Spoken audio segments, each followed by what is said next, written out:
se dire sur un malentendu, ça peut marcher. Oui, c'est ça, c'était tout à fait ça. Et du coup, la chaîne est restée, la marque n'a pas abouti en fait, et du coup, ça s'est bien terminé, sauf qu'on a été obligé de déposer les marques.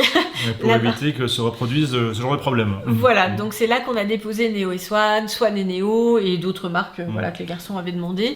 C'est à partir de là qu'il a fallu en fait On s'est rendu compte qu'il fallait les protéger davantage. Voilà, qu'il a fallu qu'on fasse des choses un peu plus sérieuses, et pas seulement les vidéos. Voilà, il a fallu qu'on rentre dans un univers qu'on connaissait pas du tout, mais un peu plus encadré en fait. Quand l'auteur du blog a été identifié, il a été supprimé, donc les choses se sont tassées. Mais comme vous le savez, malheureusement, le cyberharcèlement, ça ne s'arrête jamais.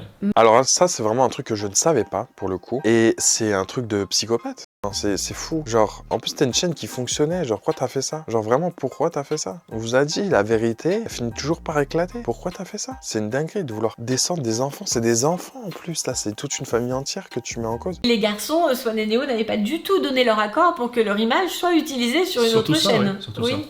J'ai essayé de raisonner mon frère par message, j'ai essayé de l'appeler, il me répondait pas, j'ai essayé de le voir, il me répondait pas. Il voulait pas ouvrir sa porte. Non, il m'a même pas ouvert sa porte. Donc tout dialogue était impossible, je le reconnaissais plus, je savais plus à qui j'avais affaire. Il avait complètement vrillé. Tout d'un coup, c'était comme si le plus important, c'était de faire grossir sa chaîne au détriment des relations familiales. Du coup, je suis allé voir ma mère pour qu'elle essaye de le raisonner. Elle s'est rapidement rangée de notre côté, elle trouvait que c'était des manières de pirates, et elle comprenait pas qu'on puisse en arriver là. Elle m'a assuré qu'elle laisserait pas mon frère voler l'image de Swan et Neo comme ça, et qu'elle allait le raisonner. Et finalement, sans que je sache pourquoi, elle s'est ralliée à mon frère aîné. Et ça me prendra 8 ans pour savoir pourquoi elle a fait ça. Vous allez le savoir dans quelques instants, parce qu'elle a fini par l'avouer à mon avocat pendant le procès en appel. En fait, vous vous en doutez sûrement déjà, c'est en rapport avec l'argent. L'argent, ça pervertit les gens. Ça détruit des familles, ça fait des conflits pas possibles. Ça rend les gens fous. Ça rend les gens complètement fous. Dès qu'il y a de l'argent, il y a des problèmes. Il y a des problèmes.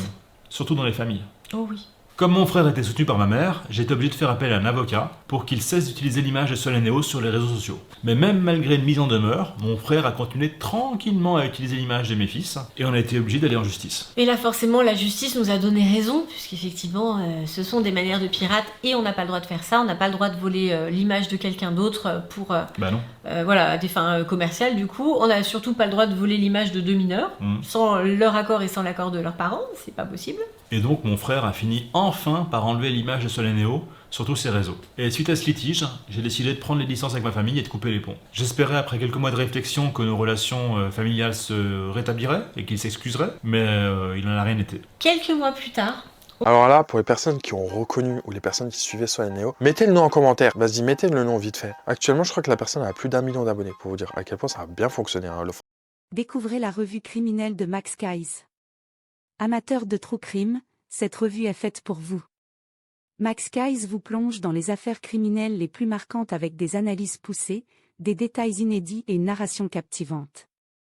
Que vous soyez passionné par les cold cases, les grandes enquêtes ou les profils des criminels les plus célèbres, cette revue vous tiendra en haleine du début à la fin. Ne passez pas à côté. Procurez-vous votre exemplaire dès maintenant en cliquant sur le lien en bio.